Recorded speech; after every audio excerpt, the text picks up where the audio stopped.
Our first keynote is a much anticipated talk from MENAWA friend and friend to all, Marcia Lynx Qualey. Marcia is the founding editor of the Arablit online journal, which won the 2017 Literary Translation Initiative Award at the London Book Fair, and which also gave birth to the Arablit Quarterly Prize and Arablit Quarterly magazine. She is also co-host of the Bulaq podcast, which focuses on Arabic literature and translation. She has a particular interest in literature for young readers, and her translation of Sonia Numer's YA novel, Wondrous Journeys in Strange Lands, won a Palestine Book Award. And her translation of the first book in Sonia's Thunderbird trilogy is out now from University of Texas Press. However, mostly she writes, edits, proofreads, teaches, ghostwrites, and answers lots and lots of emails. So welcome, Marcia. If you want to unmute yourself, perfect. Excellent. And here we go. All right, thank you so much. When Lindsay said I was giving the first keynote, for a moment I was afraid that I was giving multiple keynotes, but she's referring to other people's keynotes, thankfully for all of us. So I am going to share first I just want to say thank you to all the organizers for putting together such an amazing event and for inviting me to be part of it, even though I would just like to say up front, I'm not a scholar, I'm a practitioner, but hopefully this perspective will also be useful. Okay, I'm going to hopefully successfully share my screen right now. And is everybody seeing it? All right, excellent. All right, so my title is a little violent, or I hope it puts across something a little bit violent. Cinderella's bloody slipper. Well, we'll get into it as we go. So I wanted to start with a little bit of context. Arabic publishing, or so at least the relatively recent received wisdom goes, suffers from a glaring lack of an editorial culture and should restructure itself on the model of contemporary US and UK publishing. So the received wisdom goes, this is not my suggestion. Now, no doubt that where there's more money to be made in a publishing industry, more developmental editors, copy editors, and proofreaders can be hired. When the stakes are high for achieving a bestseller or an award winner, there are larger marketing and PR departments, as well as far more editorial shaping, sometimes to achieve what an editor and author consider to be the best novel with the best possible reception, which is in any case not a politically neutral category, and sometimes to shape the novel in line with considerations from sales and marketing interests. So naturally, I'm not here to suggest that editors are an evil. I am myself somebody who's both benefited from and worked as an editor, and I'm not doubting that a good editor can make a better and more accessible reading experience. But the Arabic book ecosystem up until this point has largely functioned on low editorial staffing, publishing books far more quickly than in the US or UK, with smaller teams bringing out more books in sometimes a very short time frame, and sometimes authors, asking the publisher, how soon can this be out? Next month, next week, when submitting a novel. Whereas, people who've worked in the US and UK book ecosystem, it's far more, 2 years, 3 years time frame. And generally speaking, Arabic books do not go through multiple rounds of editing that are common even at small US and UK publishing houses.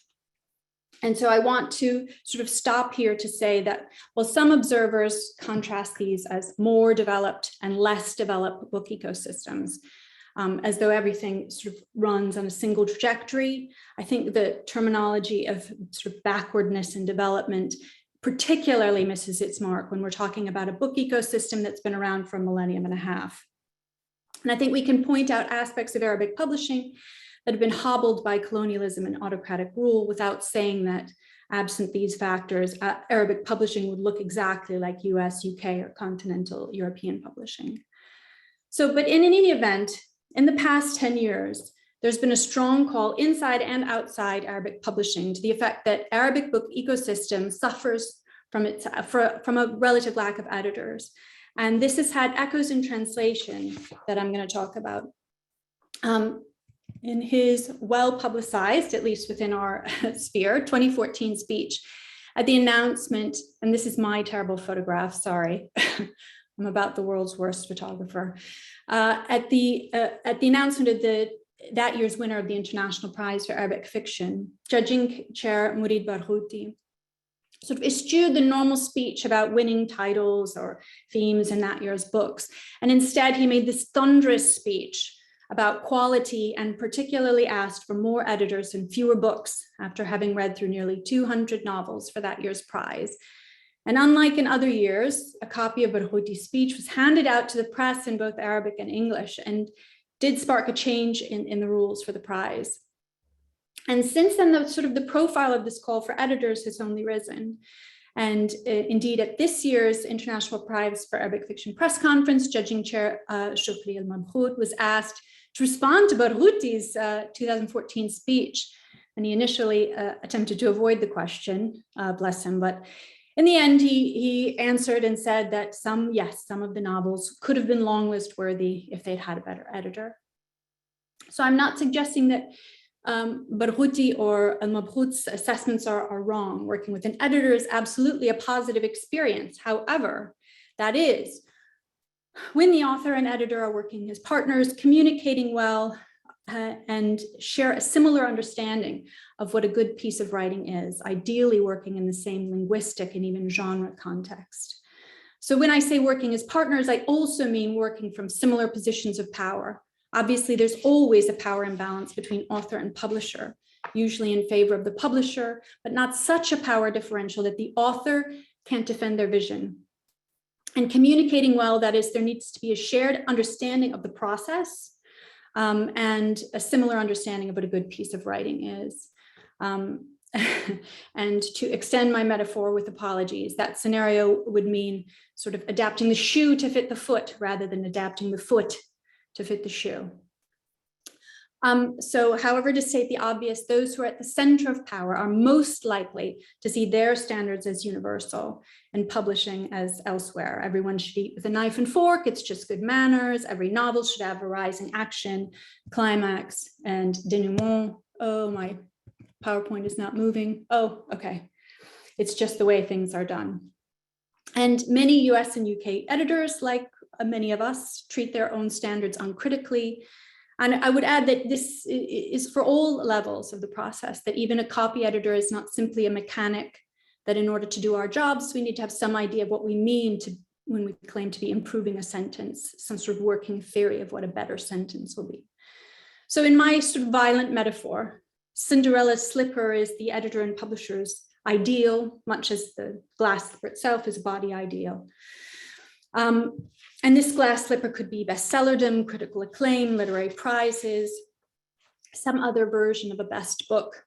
And publishers and sometimes translators, you can imagine them walking around like Prince Charming, trying to find an author in a book who their slipper can fit.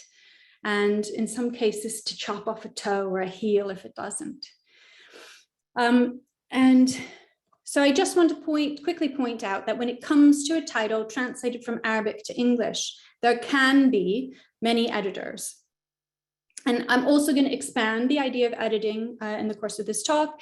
So the book's first editor is the translator, since the translator is also editing their translation as they go. There might be a developmental editor, a lead editor, a copy editor, a proofreader, and then there's everyone involved in the book's paratexts and visual presentation. After that, events organizers and other cultural mediators edit what I'm going to call the book's extended paratexts. So there are these complex series of relationships in any event where the author can feel as if they've been invited to a party where everyone knows the rules but them. And there is a particularly strong push for an author writing in a language that's at the margins of power to accommodate the desires of a US or UK publisher, particularly since it's through this publisher that the author can reach new audiences, not just in English, but once a book is in English, will often be translated into other languages. It becomes easier to sell into other languages. And with these translations come funding. invitations to events, discussions with other writers, residencies, and more. So it's really not, it's not a small thing. Okay, so I'm not suggesting that there's sort of one single slipper that everyone is trying to fit onto a book. Different people in the same book ecosystem will have different but overlapping answers to the questions of who are our imagined readers. And for many US and UK publishers, this is a white monolingual reader that they're imagining. What expectations do we have of these readers? What sort of book do we think this imagined reader will experience as good? What sort of book will this imagined reader purchase, tell their friends about, teach in a class? And as we, okay, please go ahead, come on. As we, just a little bit more context, I want to talk about highlighted difference between these two publishing ecosystems is that English is a very high genre rules environment. Picture books must be exactly 32 pages. The characters in a middle grade novel must be older than the intended audience, etc.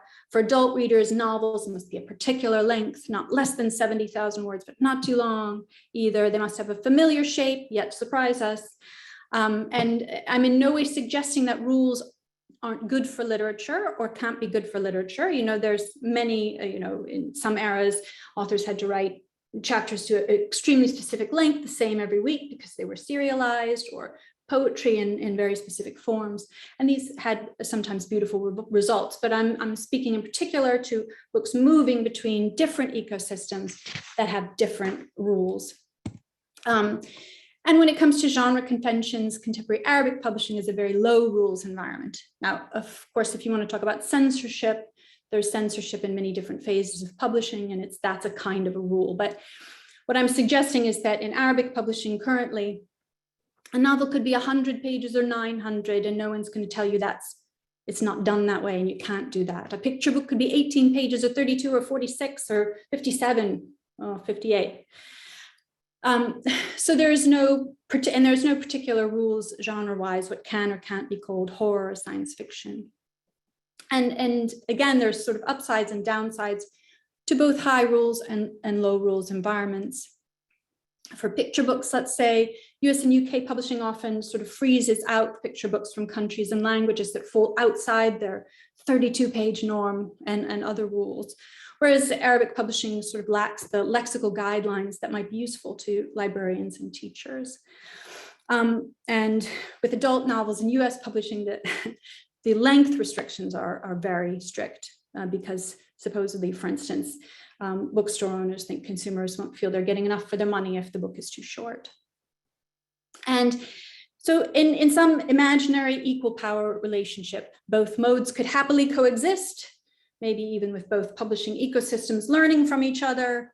But of course, not only are US and UK publishing globally dominant, but the relationships between publishing ecosystems are fitted inside colonial, orientalist, militarized contexts. So now I'm going to talk a little bit about some specifics. And this photo I turned up as I didn't remember this photo. Maybe I never even read it when I read this listicle online originally in 2014, but it shows up when you search for it in Google Images. And so the publishing context into which Iraqi literature in translation and it moves in the US and UK, and that influences its textual and extended forms of editing, is this context of the US-led invasion of Iraq. And it's because the books, any book translated from Arabic written by an Iraqi novelist enters the same context of these high-profile books about Iraq, American Sniper, Yellow Birds, Redeployment. So when it comes to post-2003, the book ecosystem has been primed to look for books that were informational, ethnographic, or with what Sinan Antoine has called a forensic interest. The listicles of Iraq books that have been recommended in the US in very high profile publications, this was the New York Times, there was a similar one in the New Yorker and elsewhere, are dominated by explanatory books by US writers some of whom have funding and support from the US Department of Defense. So there was, Hassan Blazem was on this list, although not in the photograph because he was not, I suppose, in New York to have his picture taken. But on all of these listicles that I could find, Hassan was the only Iraqi writer who was mentioned. So part of positioning Hassan's short story collection in the US was that, among what I call the extended paratexts, or the events organized by the publisher, where Blazem spoke on the same stage with US military veterans, including at West Point, over his objections, turning his short story collection into a book with a particular relationship with the US military. So you won't find this inside the book, which is about, the stories are about something else, not the relationship with the US. But these events that Hassan was taken around through helped create a framing device through which the book appears to critics, readers, librarians, book clubs, a framing device about where the book becomes in relationship to a US military veteran, in relationship to the Iraq War. And in a space that's between, what I call between text and paratext, is the title. Here, Yale University Press changed the title of Sinan's Raman, or The Pomegranate Alone, or The Pomegranate Tree Stands Alone, something like that, to The Corpse Washer, a shift from a sort of poetic language to a very straightforward one, from life to death, moving it into this context. So in these cases, the translations of the books, the text inside is not the issue. Sinan translated this particular book himself, but the publisher, in trying to reach this Iraq War audience, that being their context, the publisher's context for this book, is also making a significant editorial intervention, changing the way in which audiences approach the book. Another thing that happened in this space is that US and UK writers who were anti-war also came to intervene. Now, obviously with somewhat different intentions than some of, of course, than American Sniper or Eric, whatever the torturer who wrote his I'm Sorry That I Tortured Iraqis memoir. But in this sort of series of books, something different is going on. In Mona Karim's essay in Poetry Birmingham, Western Poets Kidnap Your Poems and Call Them Translations, she writes about Iraqi poet Adnan Sayag's collection, Let Me Tell You What I Saw, which was translated by Ruba Baghaida, a student of the poet Jenny Lewis, who then edited the translation. And Mona writes about how these poems sort of lose their context in this way and gain a different one. And This Room Is Waiting is another bridge translation where English language poets sat with the literal translations and the poets to talk through the poems, also sort of without an investment in the poetic context, and sometimes not even in the poems themselves. And one of the things about these sorts of bridge translations, and this here I'm talking about the text, the editing of the text itself, is that the bridge is not necessarily to the poetry, but to the understanding of the other, to an attempt to bring the work into dialogue rather than to present the poetry as meaningful in itself.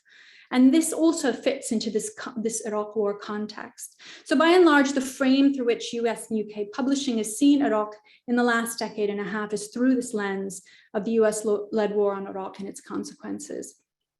And the process of moving the book into this context of military occupation has changed these books in significant ways.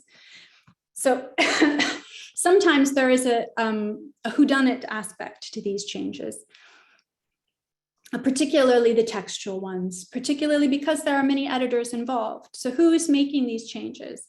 Not, who decided to send Hassan Blazem to West Point, but who decides to edit out sections of a book by an Arab woman so that the book now doesn't challenge corruption and capitalism, but instead focuses solely on women's issues? Or who made the decision to remove the end of Khalid Khalifa's In Praise of Hatred, snipping out the character's ending as a migrant to the UK? And often we don't know. In the latter case, we know something about it because Larry Price, the translator, has talked about it, saying it was not her decision.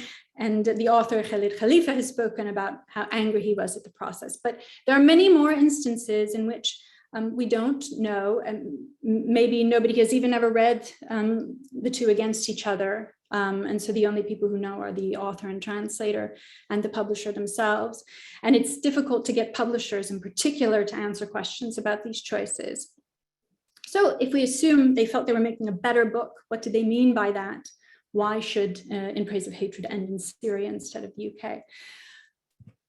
As part of my detective work, I talked to Yasmina Jaisiti, a literary agent, sort of the literary agent who's worked with moving Arabic literature into translation for almost the last 20 years now. And Yasmina echoed what I also sense, that there is no language she works with that goes as hard as English toward developmental editing of a translation. So in another language, you might find small suggestions or changes, and they are sometimes, bad changes, bad small changes, particularly of Palestinian works or in some European contexts. But US and UK publishers sometimes, we don't know how often, unfortunately, make fundamental changes to a book. So Yasmina gave the example of edits to Samar Yazbek's first nonfiction work about Syria. She said there was a lot that was good about the edits. The book was one that Samar wrote in a hurry, or urgently wanting to reach a wider audience. But the changes to which Yasmina and Samar objected, which are common in US developmental editing, were the way in which the publisher imagines a white reader who doesn't understand anything outside of, for instance, Ohio. So developmental edits happening in a language the author doesn't speak often put the author and the translator in a difficult position. In Samar's case, she had both Yasmina and the translators to advocate for her. However, there was also a sense of urgency about reaching an English language audience that this publisher offered. Basically, in the end, Yasmina said she felt that people needed to understand that they're reading a book from Syria. They need to make an effort. They can't expect the book to be chewed up for them. And there are many kinds of edits that I've observed happening to a text in translation over the last 15 or however long, maybe for me also, maybe almost 20 years. And very common is this adding context for the imagined, generally white monolingual reader. And most secret, I think, are the edits the translator makes on a subconscious level, secret, of course, maybe even from the translator themselves. And I'm imagining that Peter Ford's excessive use of make love for all forms of sexual congress in the story of Zahra occurred without him even giving it any conscious thought. Maybe it came from embarrassment over anything to do with sex. We don't know, we don't have his reflections on this. And it is unusual for translators to speak frankly about editing an author's work.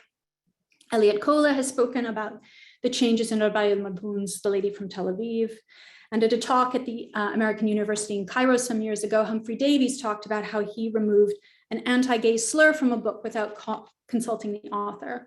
And when the author discovered it, the author was angry and Davies put the slur back in.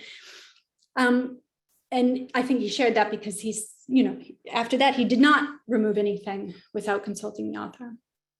And this, to me, is another kind of textual edit that I would call a values-driven edit, which are not uncommon and not necessarily, by values-driven edit, I don't necessarily mean it in a positive way, simply that the values of the translator are different from, or the publisher are different from the values of the author.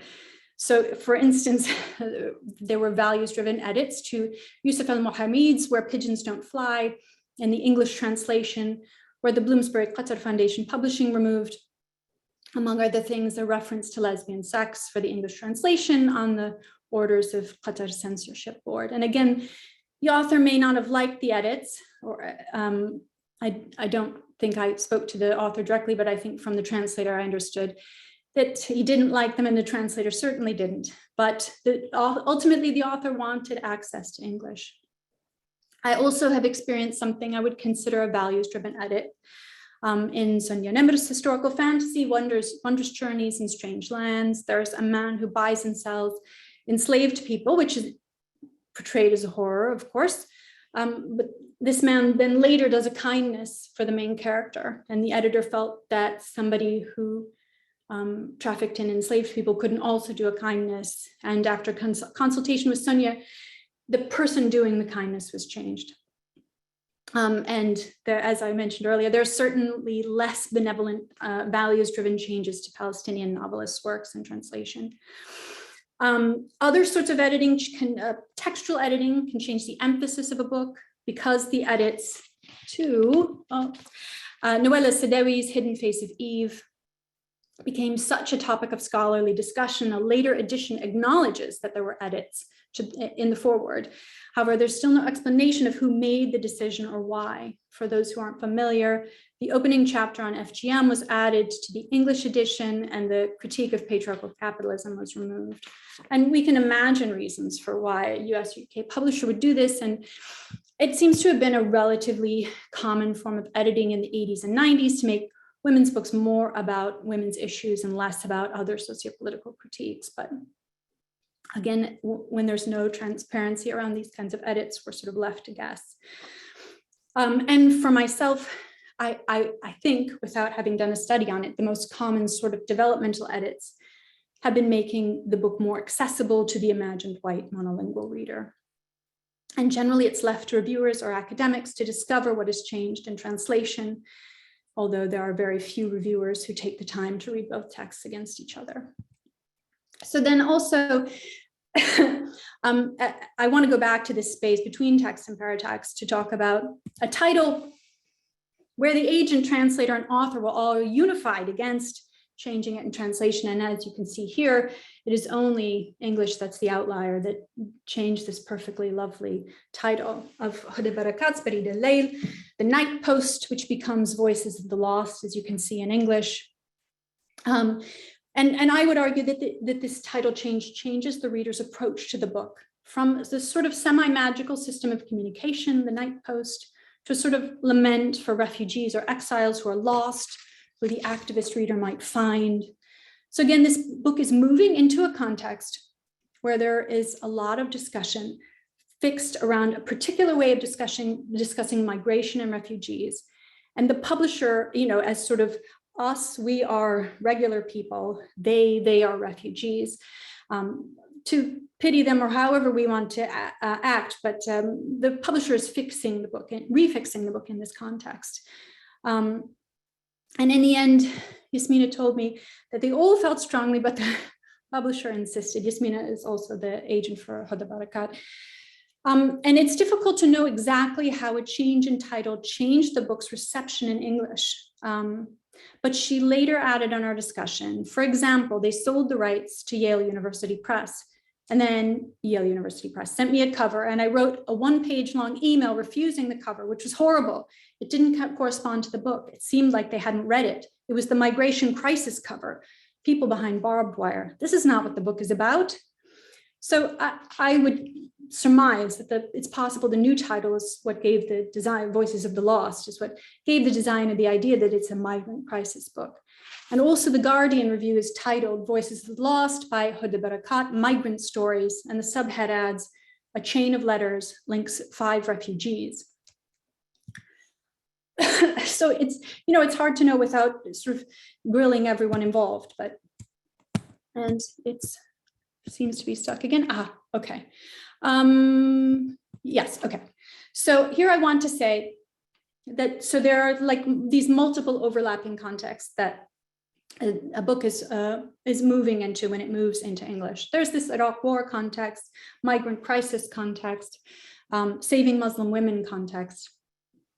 And the latter is particularly affected book cover design because publishing often works in this copycat way with imitation of bestsellers. And what was one of the bestsellers that seemed relevant, apparently, was this genre of behind the veil tell-all books like Not Without My Daughter. These books became bestsellers, and so, in much the same way as other copycat covers, Arabic literature, publishers of Arabic literature and translation began using these tropes as well. Yes, like this. And I would say that I see far fewer of these covers recently, although there are, of course, others that have taken their place, such as the migrant crisis cover. Another important type of paratext is not just the book jacket, but also the promotional text that appears online where people are searching the book. And these texts often fixate on particular keywords. Unfortunately, I don't know of any comprehensive study of book jacket text of Arabic translations into English that has yet been published, although Dima Ayoub has been working on a paratext project. In French, master's student Audrey Scarbel, in an unpublished study, looked at jacket text of translations into French published between 2000 and 2014. And she wrote that certain terms add up like checkboxes to position themselves in what publishers imagine to be the expectations of French readers. So she found the repetition of these particular words: taboo, pleasure, sex, orient, mystical, storyteller, and exile. And naturally, those are particular in some ways to the French context, and English would be slightly different. I'm going to imagine that migrant, refugee, and first would recur. Indeed, in a book that I'm working on with Savad, who might be here, we pushed back against using the word refugee in promotional materials for a character who is not actually a refugee. I'd also argue that part of this very extended paratext is the selection of the reviewers. And now, in speculating on why Dima Wanus's The Frightened Ones didn't get any pickup in translation, Yasmina and I both sort of guessed that it might be possible that the sorts of reviewers the book went out to were maybe journalists who focus on Syria news, and thus the book wasn't a fit for them. Or it could have been something else. But in any case, the reviewers who are chosen, who are targeted, is also part of this sort of extended paratext, this extended way in which it moves into a new context. So even an event design as well is part of this extended paratext, with some writers being placed on a refugee panel, for instance, a book fair, or in Blassem's case, and sometimes Dunya Mikhail's, being placed on stage with a US military veteran. Now, it's difficult to say exactly how these choices affect reception of the book, but certainly with Jokha al-Harbi, many reviewers did repeat that this was either the first novel by an Omani woman published in English, or the first Omani novel published in English, which it wasn't, or the first novel ever by an Omani woman, which it wasn't, because it somehow seems to suggest that, that Omani women hadn't been writing novels before this. The firstness in itself is suggesting, a breakthrough. And because the International Booker has an effect on translations into other languages, as you can see in this case, there is pickup of the new title, Celestial Bodies, over Sayyidat al-Qamar in other languages. But I don't know to what extent the English language marketing language was used in other markets.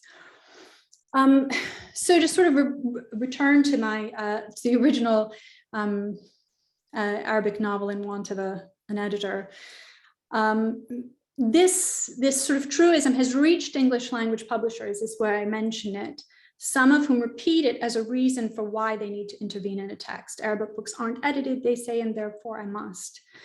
However, I think we need to consider this form of textual editing done by an editor who operates in a different linguistic and cultural context as a sort of abridged translation, subject to some of the same perils. And the same goes for the editing process involved in paratexts and extended paratexts.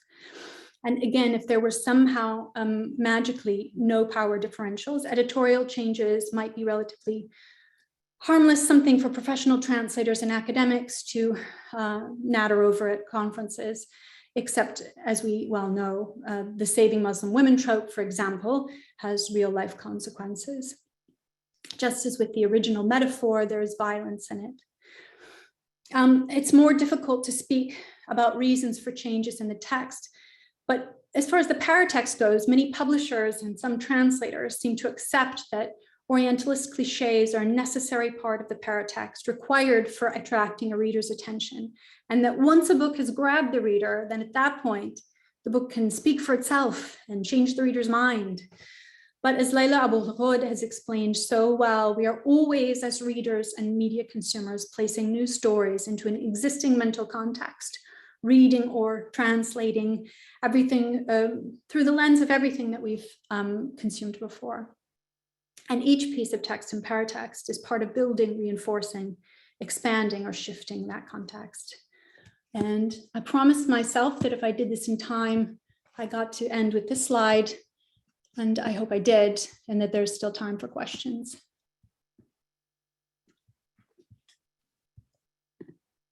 Thank you, Marcia. That was amazing. I mean, I'm kind of like dumbfounded. Yes, wild applause from everybody. There's so much to talk about here, and I'm so glad that we kind of we finished about 10 minutes early, so we have plenty of time for discussion and questions, and for all of our participants to kind of take in what you've said and hopefully come up with some awesome questions so we can get into a dialogue about this. You know, for me, what was really interesting about this keynote is how, you know, you address this issue of a weak editing culture, perhaps in some ways a non-existent editing culture in Arabic publishing, which is an actual problem, and which is something that I think a lot of writers and readers have recognized for a long time. And so I do want to ask you, you know, maybe first of all, why you think there is that lack of editing culture, and is it changing? What can we do to change it? Is it a kind of top-down change that needs to happen, or a bottom-up change? Because, you know, just speaking for myself, when I've given creative writing workshops back home in Kuwait with, you know, Kuwaiti writers or Arab writers, there is a kind of resistance to feedback and to editing. And it seems to be a kind of alien concept for the writer to get feedback and go and make changes. And that the first draft is not, you know, the first draft is always crap, but that seems to be, you know, there's a bit of resistance there. So maybe we can start by talking about that. Okay, you're making your question so long that I'm having difficulty remembering all the multi-parts, but okay. Oh no, that's just the first question. So we can just like dive right into just talking about Yes. why there is this lack or resistance to editing, and how. Let's do at least 2 questions already. Okay. Yeah. Okay, resistance to editing. I'm going to start there, and then lack of editing. I'll move there. Resistance to editing, I think, is everyone. I think fundamentally, everybody is resistant to editing. However, in an English language context, maybe we understand, like it's been pounded into us. Editing will make it better. Let go of this. Go, you know, release your, you know, I think everybody at some point in their writing career has probably been like, no, but I wrote it and it's perfect the way it is. Leave me alone. So I think, you know, if you want to shift to a more editing focused and collaborative focused culture, and I think there are, you know, some writers in Arabic who have, you know, groups that they share their writing with, and that they between each other are sort of an editing process rather than a more professionalized editing process that exists in the English language publishing context, at least in the US and UK and Canada and Australia. But I think, so in naming those countries, I think, you know, money has a lot to do with it. The money that's involved in the publishing industry in the US and UK is very large. And so the stakes are very high. And so it matters to have a book really well edited. In Arabic, if the book comes out and it sells 200 copies, mostly to the writer's friends and family, you know, c'est la vie, right? But in English, you know, you could be selling millions with this. And so the stakes are much higher. I mean, so as part of this conversation with Yasmina, she had said to me, this was a part I cut out of my talk, which was initially like, you know, whatever, 3 hours or something. But she had said to me that if there was more money to be made in this agenting business, then other people would be doing it. Other people would be coming in. She would love to see other people coming in and agenting. And there are more people coming into agenting, but only in terms of selling rights into Arabic. So selling rights from English, French, German, etc., into Arabic. There is money in that. Because, you know, Arabic publishers do have a significant amount of their list as translations. but I think there just isn't the same, sort of press to have editors. And so you have to kind of hire one just believing that it's going to do you something better. Whereas, in an English language publishing context, if you don't have any kind of editor, yeah, everyone would know you're doing a disservice to your books. Right. Yeah. It's interesting because we were talking about, you're talking about like sales and the Arabic sales might be lower, whereas, the American publishers or UK publishers would be expecting more. And yet they don't. Like Arabic literature and translation, it's rare for it to be like a bestseller. I think Voices of the Lost didn't really sell that well. And so it's because of the title. They ruined it with the title. I was just going to say, and I wrote a review of it for Becca's review, talking about that title change, which is just like awful. But it seems to me that, particularly US publishers maybe are kind of locked in this mentality and haven't developed, and haven't kind of come into 21st century and kind of engaged with where we are now. And then they're still blaming us for the poor sales when they're the ones who are repackaging these writers, these complex writers and these complex stories and these beautiful titles. They're packaging it in a certain way and then blaming us for the poor sales. Right. Right. Yeah, I think I read that the one Arabic book in translation, and this was a while ago, so there may be others in the same space, was Ahmed Sadawi's Frankenstein in Baghdad. And I think, that probably did move, in the same Iraq war context. And so this doesn't, unfortunately, disabuse publishers of this notion, which I do think is incorrect, right? I don't know which sort of keywords, they're imagining are going to sort of instantly trigger sales, but I don't think that's these frames are working for them. You're right. Yeah. And so I don't know, Lindsay, do you want to jump in? She had a question early on in your talk about differences between US and UK. Lindsay, do you want to scroll upwards? Whoa. No, she can just jump in. I think she's okay. I can't remember exactly what it was, but I was. It was about the differences between the UK and US publishing environments. Yeah, I mean, this is something that Layla and I have discussed before, or rather, Layla has sort of informed me about the perhaps over editorializing in the US context of not just Arabic language material, but material that refers to Arab contexts.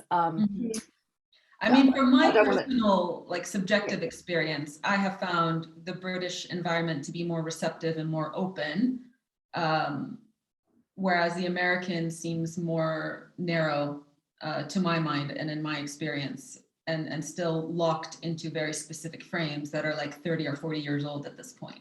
Right. Yeah. I mean, it's also true that yes, I think that generally that's true with some exceptions. Depending, larger publishers also tend to be more locked into these old contexts.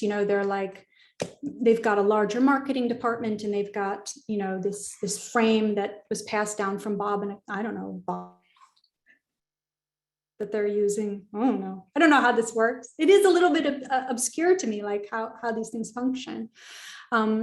Generally, yes. Although so like with this Iraq war framing, the US publishers, yes, were far more, let's put our writers in conversation. This is about the Iraq war, no matter what the book is about, no matter what Dunya Makhail's poetry, whatever.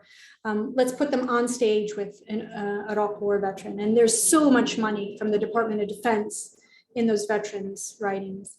Whereas the UK was the one where you see these bridge translations. So I think, I think it's still in this kind of looking at Iraq only through this, very small peephole, but it's different. It's a different small peephole. Mm-hmm. Yeah. If anyone would like to raise their hand and jump in, Saad, did you want to jump in? Because we were just talking a lot about like translation of Iraqi literature. I saw that like Nariman Yusuf is here in the chat, and she translated The American Granddaughter, which was a while ago for Bloomsbury. And I was just curious, like, what if she felt anything was like shoehorned into like a frame or something. But she's in Cairo with poor connection. Okay, so we'll leave that for now. But yeah, I'm very I curious. think that was also for Bloomsbury Qatar Foundation Publishing. Yes. Yeah. So I don't know, we can really talk about the cover.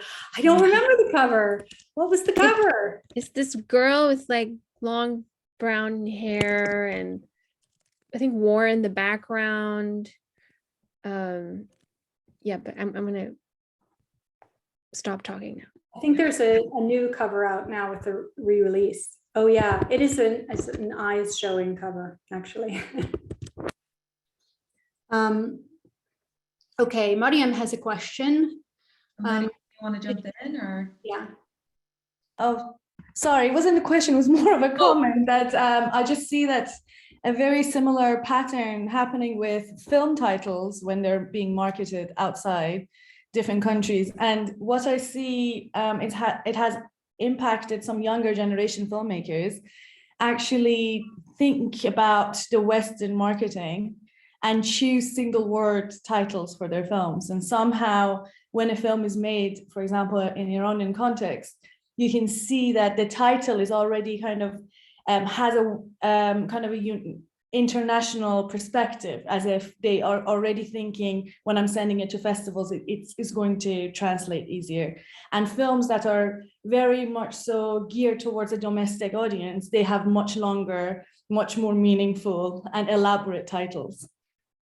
It's fascinating to see. Yeah, it's an interesting thing because writers are sort of often accusing each other of writing for translation. I know Murid, who who recently passed, he had said that Arabic language writers are now writing for translation, for English translation in particular, and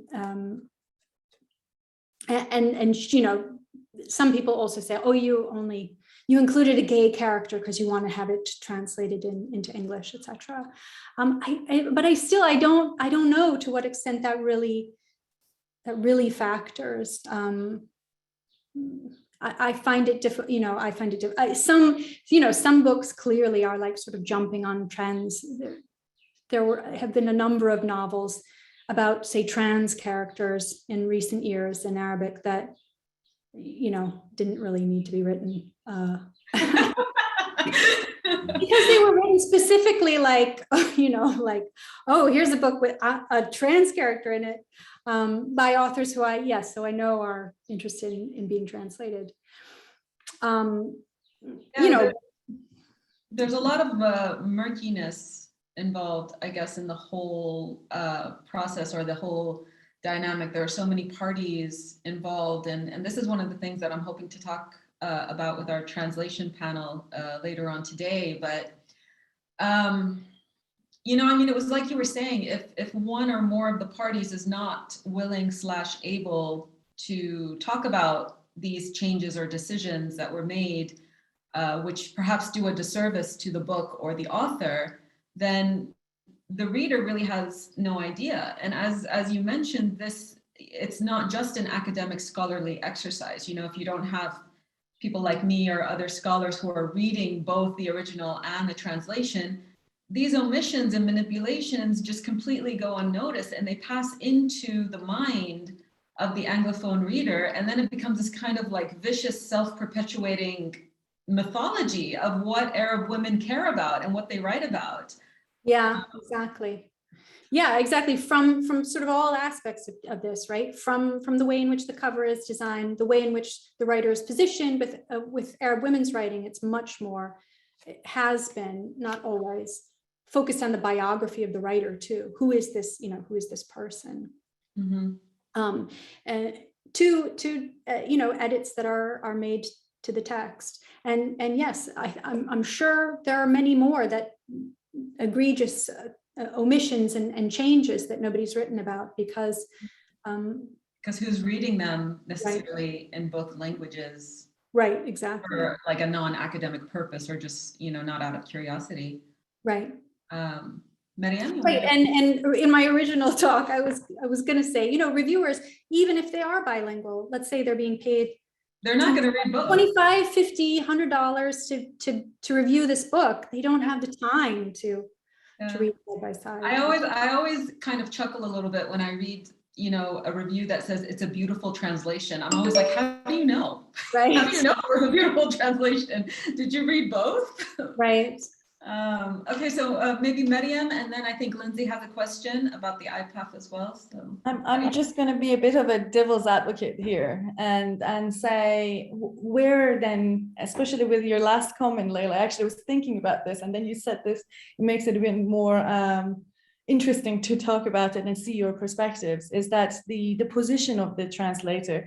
Because, for example, there was a book by Sinan Anton that you mentioned that he has translated it himself. So there are authors that do translate their own work, but at the same time, what's the position of the translator? Like, can we not see it simply as like an adaptation in a way as well into another culture or into another language?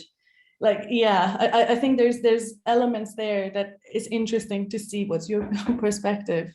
I mean, I think there's tremendously varied relationships in translation. So, from there's a huge difference from, say, 30, 40 years ago, when they were trying to translate Naguib Mahfouz's novels, for instance, in English after he won the Nobel Prize. And there sort of wasn't even an infrastructure of where you could find people who could do literary translation from Arabic to English.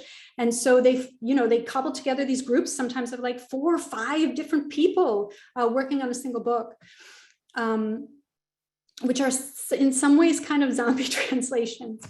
To this, this ideal that Huda Fakhreddin talks about, that I really like, this idea that a literary translator needs to be somebody who has a stake in both linguistic traditions. Somebody who, I'm not simply reading in Arabic and writing in English, and I only have a stake in English language literatures, and I only read in, but that somehow both contexts are important.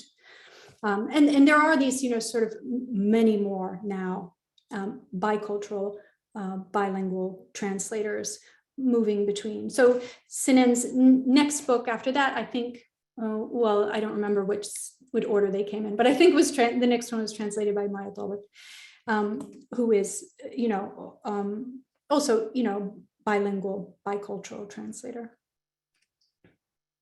Mm-hmm. And Lindsay wanted me to talk about the International Prize for Arabic Fiction and maybe other major Arabic literature prizes. And it's kind of a mixed bag. One of the things is that translators have sort of historically been the only mediating, factor or whatever, standing between English language publishing and Arabic language publishing. So they don't know what, there's no bestseller list. I very mistakenly in about 2010 tried to sort of rally Cairo publishers to creating a bestseller list. But sharing that kind of proprietary data is very difficult. There's no bestseller list, so a list like this of prize-winning books is appealing to publishers. It's like, these have already been vetted for me by something that seems, slightly more objective than a publisher. Now, of course, the International Prize for Arabic Fiction long list, short lists, and winners have been a very mixed bag. And so I think some publishers have been turned off by that. But it is a list. It is something for people to go to. And so I think it sort of automatically, it also, because of its position as a sort of a cousin to the Booker, it gets, and it has made much greater efforts than many of the other prizes to be transparent, to name who the judges are, to have the judges be open to being asked questions, which, for instance, with the Sheikh Zayed Book Award, I don't know. We don't know who the judges are, and without knowing who they are, we certainly can't ask them any questions. The Sheikh Zayed Book Award also is sort of beginning to have an impact on translation because they're offering these huge subsidies now for both the children's literature and the grown-up literature categories. For I think everything on the short list and certainly all the winners. So like $11,000, even to translate, to translate a picture book into all languages. So that is starting to have a much larger effect. And then some other literature prizes that I like a lot, like the Et Salat Prize for Arabic children's literature, has not had an impact. But the IPAF really sort of, it has a large budget. They do media really well, and they have that relationship to the Booker Prize. Great. Raha, do you want to go? And then there's an interesting question from Rania as well in the chat. But maybe Raha Thank first. you very much. Sure. Can you hear me clearly? Yeah. Okay. First of all, thank you, Marcia, so much for an interesting talk. For me personally, it's really fascinating in terms of the similarities that I can find with the genre of Iranian diaspora literature and my own research. Something that I was thinking about is that, so the books that I study, the memoirs by Iranian women written after the revolution, what is interesting is that the texts that I work on, they have been originally written in English. So there is no element of translation here, but interestingly, there are similarities in terms of the paratext and the way that the whole book and the memoirs, they are packaged and marketed to the audience. I actually have similar slides of book covers on my presentation for later today. And so we see the whole idea of saving Muslim women and the exotic element, unveiling the the exotic image and the stories that the West likes to tell itself about the whole Middle East and Muslim women in general. In terms of the ideas of post 9/11, declaration of war on terror and all of that, we do have similar themes and similar paratexts in the genre of Iranian diaspora literature. But my question is that, how does this happen in translation? Like, how much control do the authors have in the publishing industry? Because to me, the element of translation is something new. I haven't really came across it in my own research because, as I said before, the texts are all originally written in English, so that's a different story. And the lack of editing culture that you and Leila mentioned, how does this really happen? I think, like, putting it really simply, that's the question. And when the author has a contract with a publisher, to what extent can they actually control the final outcome? Right, that's a good question. I mean, in many cases, it depends on the publisher. So many publishers are more, they want the author to feel good about the end product, because then they want the author to be part of the media, the PR process of the book. So, I don't think anybody wins in this sort of Khalid Khalifa situation in which he's still, I don't know if he's still today, probably he's still mad, about it. It changes to the book that were sort of foisted on the translator and the author at the last moment. And yes, so the author is in a different position depending on, does the author speak the language of the target translation? If the author can communicate in English and can read the edits and the comments, that's already sort of an additional level of control over the situation. Now, what if the author is sort of Arabophone and Francophone and Hispanophone and many other languages, but not English? Then they're relying on the translator to stand as a mediator between them and the publisher. And I just tell you that it's exhausting. And so, maybe the translator can become lazy in this process. I don't know. I already want to be lazy in this process. Because this is a very difficult thing to then, you know, the publisher in English says, I want this is the way this sentence should go. You translate that back to the author, and the author's like, what are you even talking about? I didn't write the sentence that way. I don't want it. And then you translate that back to the publisher.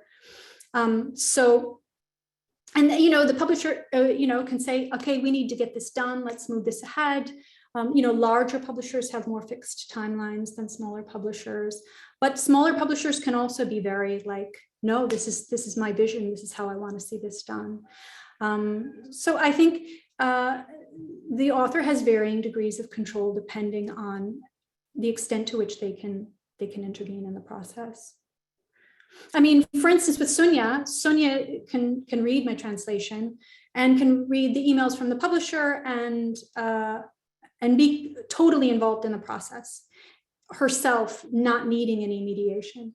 But Hayasala, for instance, needs to, you know, and then also who owns the rights to the translation? Like, does the author own the rights, or did the rights get sold by the publisher? In which case the Arabic publisher might be freezing out the author and trying to make these decisions. So I think there's like a lot of players involved. Maybe too many players involved. Yeah, I mean, my second book is coming out in German next year, and I'm kind of like, what's going to happen? I have like absolutely zero knowledge of this language. So it is a question, and I think you know what you're saying about, well, the rights have been sold. So technically the book does belong to the publisher, and they have the final say on how it's packaged and presented. But there are consequences to that, and there are implications to that, and they're not, like we said before, they're not scholarly abstract implications. They are real world consequences. You know, this whole saving Muslim women and you know, white savior complex and that whole thing.